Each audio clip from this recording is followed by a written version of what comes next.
네, 반갑습니다. 리얼 미국 주식입니다. 오늘 리얼 미국 주식은 엔비디아 다시 모아갈 시기 나왔습니다.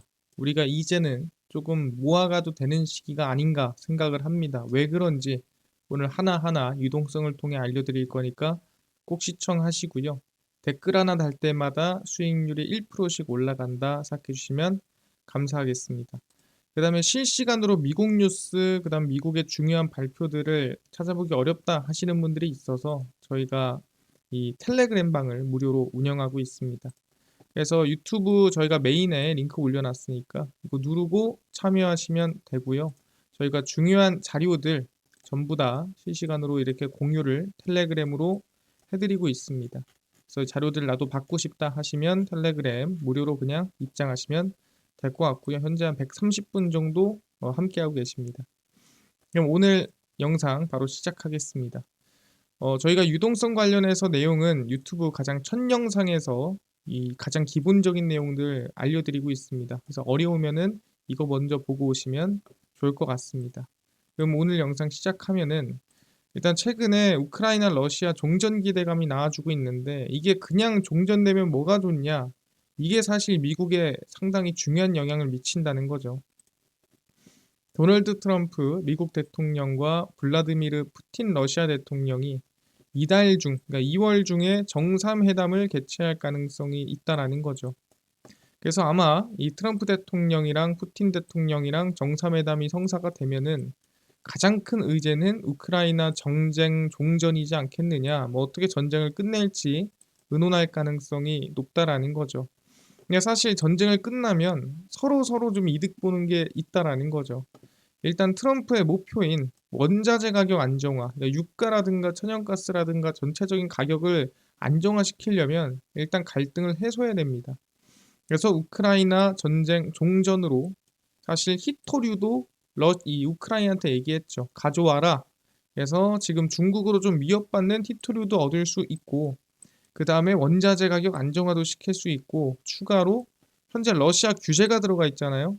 그 규제까지도 종전을 함으로써 완화시키고 유가라든가 천연가스 가격을 더 내려볼 수 있는 이 트럼프가 원하는 방향으로 갈 수가 있다라는 거죠. 그러다 보니까 어쨌든 트럼프는 이 종전되기를 바라고 있습니다. 근데 실제로 시킬 수 있느냐? 러시아와 역사적으로 상당히 친한 관계를 유지하는 트럼프이기에 충분히 가능하다. 그러니까 다른 사람은 가능하다라고 말을 못 하겠어요. 근데 트럼프라면 가능할 수 있다. 충분히 할 수 있다라고 저는 생각을 합니다. 그럼 오늘 우리가 주목해야 될 부분은 뭐냐라고 한다면 지난번에 저희가 QRA라고 해서 이제 재무부의 자금 조달 계획에 대해서 알아봤습니다. 앞으로 2분기에 자금 조달을 어떻게 할 거냐인데 우리가 지금 알아볼 거는 이 자세한 채권 발행이에요. 몇 년짜리 채권을 얼마나 발행할 거냐를 확인해 볼 겁니다. 그래서 미국 채권 발행 리뷰고요. 보시면은 2년짜리, 3년짜리, 5년짜리, 7년, 10년, 20년, 30년 여기 변동 채권 이렇게 나와 있는 상태입니다. 그래서 이 채권 발행 리뷰 같은 경우에는 이 만기가 되고 나서 얼마나 더 발행을 할 거냐 뭐 이 부분에 대해서 정리를 해 놓은 겁니다. 24년도 이제 11월 여기 12월 나와주고 있고요. 그다음에 올해 1월, 2월, 3월, 4월입니다. 그래서 발행 일정은 뒤에 써 있죠. 11월 24일, 12월 24일, 25일, 25일, 25일 일정이 정확히 써 있고요. 그다음에 이거는 발행량입니다. 근데 이 발행량을 왜 봐야 되냐? 이거에 대해서 우리가 집중해야 되는데 이 발행량을 봐야 되는 이유는 이 트럼프가 대통령이 되면서 걱정한 게 뭐였냐? 이 트럼프가 실제 법인세도 인하하고 근데 인프라 투자는 엄청나게 하고 그러니까 돈은 덜 들어오는데 투자는 이만큼 한데 그럼 어떻게 되겠습니까? 그럼 채권 발행을 더 해가지고 돈을 끌어와야겠죠. 그러면 트럼프는 이 인프라 투자라는 엄청난 돈, 그것도 오래 걸리는 투자인데 이걸 단기채를 발행하겠습니까? 당연히 장기채로 발행을 하겠죠. 그래서 장기채, 이 10년, 20년, 30년의 장기채 물량이 크게 늘어날 확률이 높다라는 얘기들이 나왔습니다. 그러면 채권이라는 거는 발행이 많이 되면은 이 채권 금리는 어떻게 되죠? 예, 금리는 아시겠지만 네, 올라가게 됩니다. 그래서 지금까지 이 장기 국채 금리, 우리가 흔히 얘기하는 10년 만기 국채 금리, 30년 만기 국채 금리가 상당히 높은 수준을 유지하고 있었던 거예요. 왜? 장기채 비중이 높아질 것 같다라는 전망이었죠. 근데 실제로 이런 분들도 있어요. 아니, 채권을 많이 발행하면은 수익률이 왜 올라가고 채권을 좀 덜 발행하면은 왜 수익률이 떨어지나요? 뭐 이거에 대해서 궁금해하시는 분들이 있습니다. 근데 이걸 간단하게 제가 정리를 했어요. 어떻게 정리했냐면 뭐 설명드리면 100만 원짜리의 1년 만기 100만 원에 100만 원짜리 1년 만기 채권이 뭐 10%가 있다고 치겠습니다. 예를 들어서. 그러면은 이게 1년 만기예요. 1년 만기인데 누가 와가지고 야 이거 나한테 좀 팔아 그러는 거예요. 한 달 지났어. 한 달 지났는데 야 이거 나한테 팔아라 그러는 겁니다. 그래서 얼마에 팔까? 그러니까 나한테 105만 원에 팔아 하는 거예요. 근데 사실 한 달 지나가지고 나한테 5%의 수익을 준다? 팔만 하지 않습니까? 왜? 1년 기다려야 10% 주는데 내가 한 달 됐는데 나한테 105만 원에 팔래. 오케이, 팔게. 팝니다. 그럼 산 사람들은 어떻게 돼요? 산 사람은 얘가 만기까지 가져가면은 얼마를 받는 거예요? 110만 원 받는 거예요. 무조건 이거는 안 바뀝니다. 근데 이 사람은 얼마에 샀어요? 예, 현재 105만 원에 샀습니다. 105만 원에 샀다고 해서 10%의 이자를 105만 원으로 줍니까? 아니죠. 105만 원에 내가 이걸 샀지만 얘도 만기까지 가면은 1년에 그럼 110만 원 들어오는 거예요. 채권이라는 게 그렇습니다. 원금과 이자를 주게 돼 있죠. 그러면 내가 105만 원에 샀으니까 사실 이자가 어떻게 된 거죠? 이자가 뭐 대충 계산해 보면은 뭐 4점 몇 %가 됐다라는 거죠. 대충. 왜? 100만 원일 때는 10%니까 110만 원을 주지만 내가 105만 원 주고 샀잖아요. 그럼 105만 원에 110만 원이 됐다는 건 얼마 수익률 얼마 난 거예요? 10%가 아니라 4점 몇 %가 나왔다라는 거죠. 그러다 보니까 항상 채권 가격이 올라간다. 그러면 이 채권 수익률은 떨어지는 겁니다. 근데 반대로 아까 얘기한 대로 채권을 90만 원에 내가 뭐 급해가지고 팔았어. 90만 원에 팔았는데 만기 되면 얼마예요? 110만 원이죠. 그럼 채권 수익률 얼마예요? 그러면 20%가 넘어가는 거죠. 20 몇 프로 되겠죠? 그러니까 이런 겁니다. 네, 채권 가격이 떨어지면 수익률이 올라가는 거고 채권 가격이 올라가면 수익률이 떨어지게 되는 거죠. 왜? 만기에 받는 돈이 같기 때문에 이 가격에 따라 수익률이 달라진다라고 보시면 됩니다. 근데 장기채 발행이 많아진다, 이게 늘어난다라고 한다면 흔해지잖아요. 흔하다는 건 뭐예요? 흔해진다는 건 가격이 떨어진다는 거예요. 가격이 떨어지니까 수익률은 올라가는 거고 최근 장기국채 수익률이 높았던 이유가 이것 때문이었는데 결과론적으로 열어보니까 어떻게 됐습니까? 지금 11월, 12월, 11월, 12월 작년 이 장기국채 이 발행량이랑 앞으로 1, 2, 3, 4에 발행할 양을 비교를 해보십시오. 거의 비슷하죠. 그러니까 늘지 않았다라는 거예요. 이 단기채와 장기채의 비중이 달라지지 않았더라. 그러다 보니까 뭐예요? 우리가 너무 크게 걱정했나? 라는 생각이 든 거죠. 왜? 이미 금리, 이 장기국채 금리에는 이 국채 금리, 이 국채, 장기국채를 많이 발행한다라는 어느 정도의 가능성이 반영이 돼 있다 보니까 올라가 있었는데 열어보니 그 정도 아니네. 그래서 최근에 장기국채 금리가 크게 급락을 했다라고 보시면 됩니다. 그래서 정리를 해보면 미국 재무부의 채권 발행 일정과 각 만기별 발행량을 나타낸 것입니다. 그래서 단기채, 장기채 비율이 아까 전에 얘기한 대로 중요했고요. 트럼프 대통령의 법인세 인하와 인프라 투자로 장기채 발행이 크게 늘어날 것이란 전망이 있었습니다. 그래서 장기채 발행이 늘어나면 흔하니까 가격이 떨어지고요. 그럼 장기국채 금리가 상승했죠. 그래서 장기국채 금리가 미리 좀 상승해 있는 상태였습니다. 그래서 뭐 5%를 넘니 안 넘니 말이 많았는데 재무부 채권 발행 일정으로 봤을 때 단기채, 장기채 발행 규모에서 크게 벗어나지가 않았습니다. 그러니까 최근에 나왔던 수준이었다는 거죠. 그러다 보니까 우리가 걱정한 수준이 아니네. 그래서 10년, 30년 최근 미국 국채 금리가 대폭 하락이 나왔습니다. 그래서 왜 하락했나요? 물어보신 분들이 있으면 이것 때문이다라고 생각하시면 될 것 같고요. 뭐 생각보다 이로 인해서 불확실성이 뭐 어느 정도 지나갔다라고 보시면 될 것 같습니다. 아, 그렇구나. 그럼 우리 유동성 리뷰 들어가면서 가겠습니다. TJ 장고입니다. 미국 재무부의 통장이죠. 제가 통장이 떨어질수록 시장은 올라가고 올라갈수록 시장은 빠진다고 했습니다. 최근에 보면은 1분기 계획 얼마? 8,500억 달러라고 했죠. 제가 여기 있을 때 뭐라 했어요? 결국엔 올라올 거다. 그때 흔들릴 거다라고 설명드렸고요. 지금 8,170억 달러까지 지금 이 수치상에서는 올라와 있죠. 아마 계속해서 이 구간에서 박스권 만들 거예요. 8천억 달러에서 너무 높지도 낮지도 않게 계속 박스권 만들 거라고 보고 있고요. 왜냐하면 QRA가 2분기까지도 8,500억 계획이 이어지기 때문에 아마 이 근처에서 크게 벗어나지는 않을 거다라고 생각이 됩니다.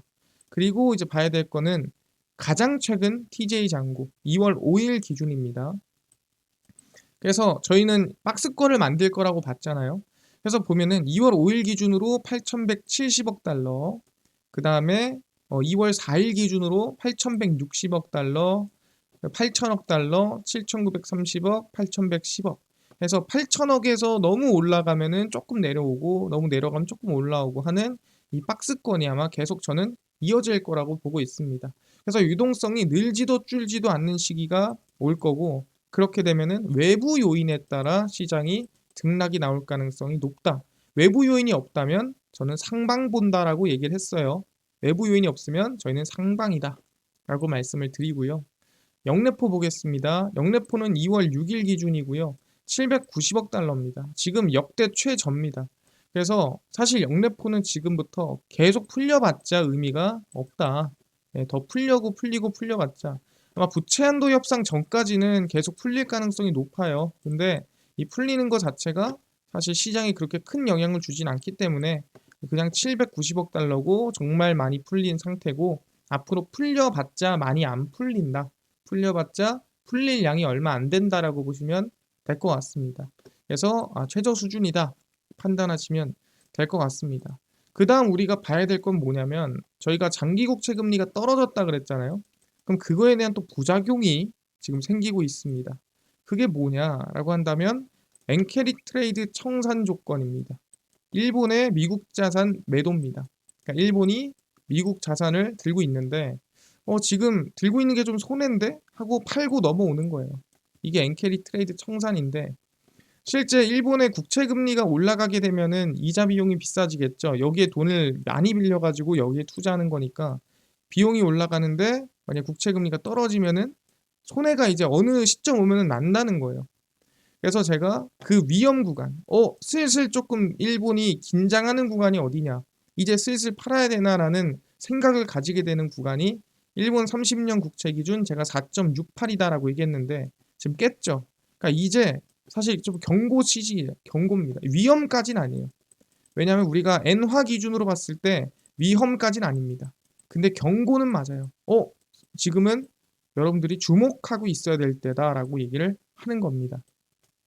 그래서 엔화 기준으로 보면은 지금 150 제가 2엔에서 150엔으로 가면은 엔캐리 트레이드 청산이 나갈 수 있어요라고 얘기를 했는데 지금 152엔을 깼다가 다시 반등이 좀 나와주고 있거든요. 근데 진짜 위험한 건 언제다? 지금은 경고 수준이에요. 엔달러도 경고고 정말 우리가 위험합니다 하는 수준은 150엔을 깼을 때입니다. 이 하단 150엔을 깼다? 그럼 이거는 우리가 엔캐리 트레이드 청산이 나갈 수도 있겠다라는 걱정을 하셔야 되는데 지금은 경고 수준. 제가 계속 지켜보고 있으니까 너무 걱정하지는 말아라 말씀드리겠습니다. 그래서 이것까지 정리해 드릴 거고요. 일정 정리 한번 하겠습니다. 2월 주요 일정이고요. 2월 7일에 고용보고서 나옵니다. 실업률이랑 비농업 고용지표 확인해 봐야겠죠. 금리에 중요하니까. 그다음에 2월 10일에 맥도날드 실적 발표, 코카콜라, 길리어드 사이언스 실적 발표, 그다음에 레딧, 시스코 시스템즈 실적 발표, 그다음에 미국 CPI, 우리가 흔히 인플레이션을 판단하는 소비자 물가지수 발표가 있는 상태고요. 그 다음에 2월 13일에 코인베이스, 아멧, 그 다음에 에어비앤비 실적 발표, 미국 PPI, 이것도 마찬가지로 생산자 물가지수입니다. 이는 소비자에 관한 거, 생산자에 관한 거, 우리가 인플레이션을 확인할 수 있는 지표고 PC, 개인 소비 지출에 영향을 주는 지표들입니다. 상당히 중요한 거예요. 그리고 이제 모더나 실적 발표, 소매 판매 지수까지 나오게 됩니다. 그래서 이거는 하나 발표될 때마다 우리가 좀 확인하면서 정리할 필요가 있다라고 말씀을 드리는 부분이고요. 그래서 총정리 한번 들어가겠습니다.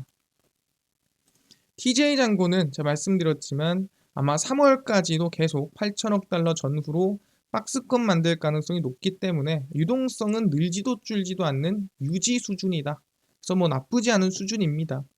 그리고 중국의 10일 미국 관세를 부과한다고 했죠. 그 여부에 따라 달러에 영향을 줄 겁니다. 관세를 부과하면은 당연히 그 관련해서는 달러가 강세가 나올 확률이 높겠죠. 근데 좀 미룰게라든가 뭐 통화를 한다라든가 여러 가지 액션이 있을 때는 또 달러의 가격이 떨어질 수 있다. 그래서 그 영향은 N달러에 영향을 줄 거고 엔캐리 청산 이 영향을 갈 가능성이 높은데 지금은 위험 수준은 아니고 경고입니다. 지금은 지켜보고 있어야 돼요라는 수준이에요. 그래서 N달러 기준 현재 152엔에서 151엔인데 위험은 언제다? 150엔 밑으로 떨어지면 이거는 청산 가능성이 높습니다. 그래서 이거를 우리가 확인하고 있어야 됩니다. 지금 경고 지켜보고 있어야 될 때입니다. 그래서 결론 말씀드리겠습니다. 외부 요인으로 만약에 뭐 이런 엔캐리 트레이드 청산으로 하락해도 그건 오히려 매수 기회라고 보시면 되고요. 저는 지금 3월 말까지는 긍정적으로 전망을 보고 있어요. 그래서 분할 매수 가능 구간이다 다시 한번 말씀드리고요. 눌림 20%. 그러니까 시장이 만약 밀린다면 한 20% 확률로 눌릴 수 있고 상승하고 횡보할 확률, 그러니까 안 빠지고 우상향할 확률이 한 80% 정도 저는 지금 보고 있습니다. 그래서 긍정적인 시장 전망이니까 지금은 우리 천천히 지켜보시고 유동성 확인하시면 좋을 것 같고요. 제가 말씀드렸지만 저희 이 유동성 체크 시장 전망에 대한 부분은 수요일, 금요일, 일요일 저녁 10시에 제가 이 영상을 올려드립니다. 그리고 말씀드린 대로 미국 실시간 뉴스 또는 속보 관련 정보들 이 텔레그램에서 저희가 무료로 나눠드리고 있으니까 눌러서 저희 실시간 텔레그램 입장해서 자료들 다 알아가시면 좋지 않을까 말씀드립니다. 그래서 오늘 영상 여기서 마치고 저희 다음 수금일 저녁 10시에 뵙도록 하겠습니다. 감사합니다.